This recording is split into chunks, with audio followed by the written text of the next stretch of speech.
Baik, Assalamualaikum warahmatullahi wabarakatuh. Selamat pagi dan salam sejahtera untuk kita semua. Yang saya hormati Bu Rizky Amalia Fitriani SHMH sebagai dosen mata kuliah Hukum Konstitusi Fakultas Hukum Universitas Pancabakti Pontianak. Di sini saya dari kelompok 3 yang beranggota 5 orang. Perkenalkan, nama saya Anissa Riatul Azna.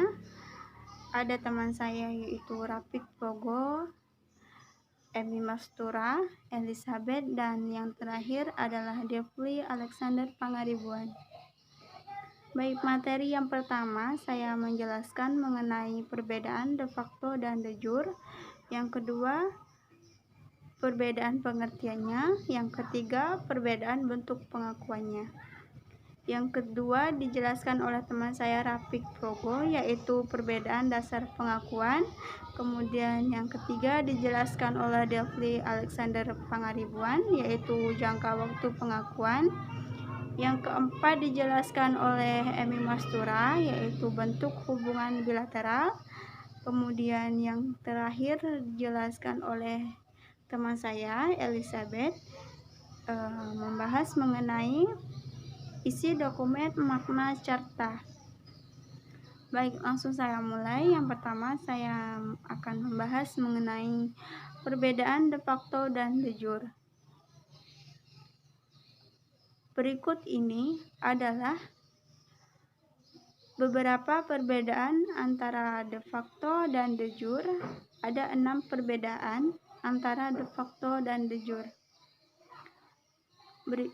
Yang pertama yaitu pengertiannya, kemudian yang kedua itu bentuk pengakuannya, yang ketiga itu dasar pengakuannya, yang keempat jangka waktu pengakuannya, kemudian yang kelima hubungan bilateral yang terbentuk, yang terakhir itu ada pencabutan pengakuannya.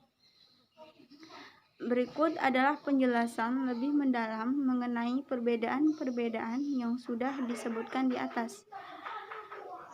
Kemudian yang kedua saya akan membahas mengenai perbedaan pengertiannya. Perbedaan yang paling mendasar dari kedua istilah ini adalah pengertiannya itu sendiri. De facto dan de jure memiliki pengertian yang berbeda-beda, meskipun sama-sama membahas pengakuan. Kemudian de facto memiliki artian bahwa negara ataupun fenomena tersebut diakui karena memang faktanya sudah ada secara nyata di lapangan. Kemudian sedangkan de jure memiliki artian bahwa negara ataupun fenomena tersebut diakui karena sudah sah sesuai dengan ketentuan dan hukum-hukum yang berlaku. Kemudian yang terakhir itu perbedaan bentuk pengakuannya. Terdapat pula perbedaan bentuk pengakuannya antara de facto dan de jure. Dalam pengakuan bentuk de facto terdapat 2 jenis pengakuan, yaitu de facto tetap dan juga de facto sementara, yang berbeda jangka waktu serta komitmen pengakuannya. Sedangkan untuk de jure terdapat 2 jenis pengakuannya, yaitu de jure penuh dan de jure tetap. Kedua jenis de jure ini memiliki bentuk dan makna pengakuan yang berbeda-beda. Saya, Rapik Progo, akan menjelaskan perbedaan dan pengakuan suatu negara.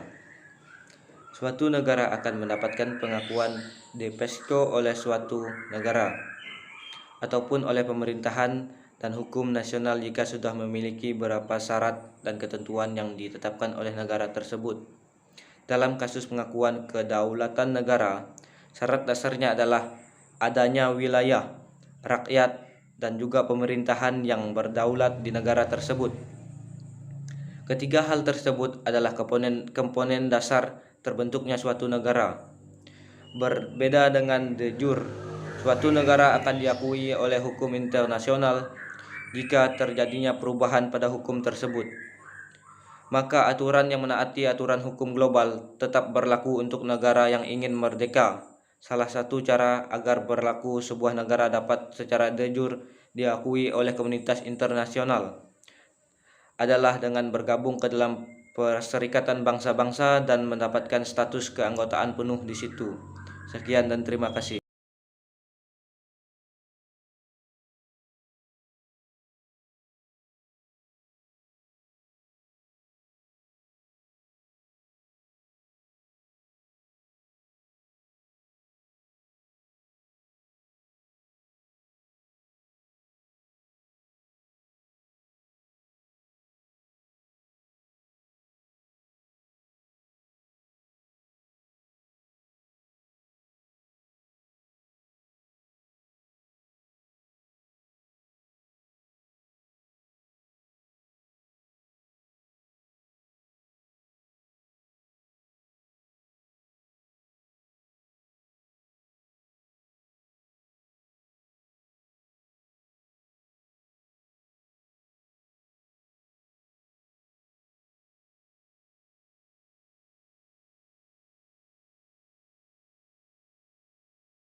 Kenalkan, nama saya Emi Mastura, saya dari kelompok 3. Saya ingin menjelaskan bentuk hubungan bilateral.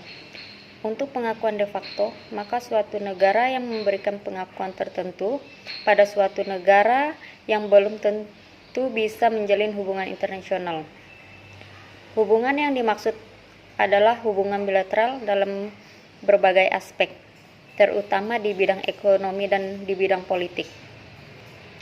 Hal ini terjadi karena bisa saja negara yang sah secara de facto tersebut tidak sah secara de jure, sehingga mendapatkan sanksi ekonomi ataupun larangan untuk berhubungan dengan negara-negara lain. Sedangkan untuk pengakuan de jure, negara yang mendapatkan pengakuan baik yang mengakui ataupun diakui sudah bisa melakukan hubungan bilateral.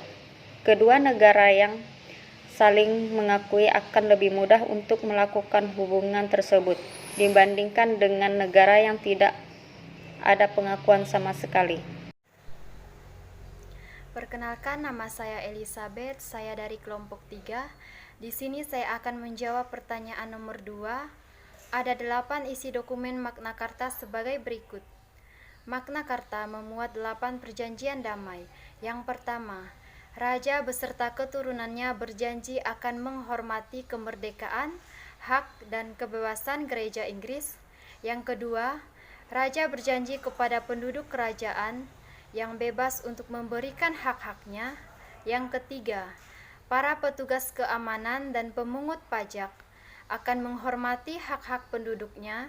Yang keempat, polisi ataupun jaksa tidak dapat menuntut seseorang tanpa bukti dan saksi yang sah. Yang kelima, seseorang yang bukan budak tidak akan ditahan, ditangkap, dinyatakan bersalah tanpa perlindungan negara dan tanpa alasan hukum sebagai dasar tindakannya. Yang keenam, apabila seseorang tanpa perlindungan hukum sudah terlanjur ditahan, Raja berjanji akan mengoreksi kesalahannya. Yang ketujuh, kekuasaan raja harus dibatasi. Dan yang kedelapan, hak asasi manusia atau HAM lebih penting daripada kedaulatan, hukum ataupun kekuasaan. Demikian penjelasan dari kelompok 3. Kami ucapkan terima kasih.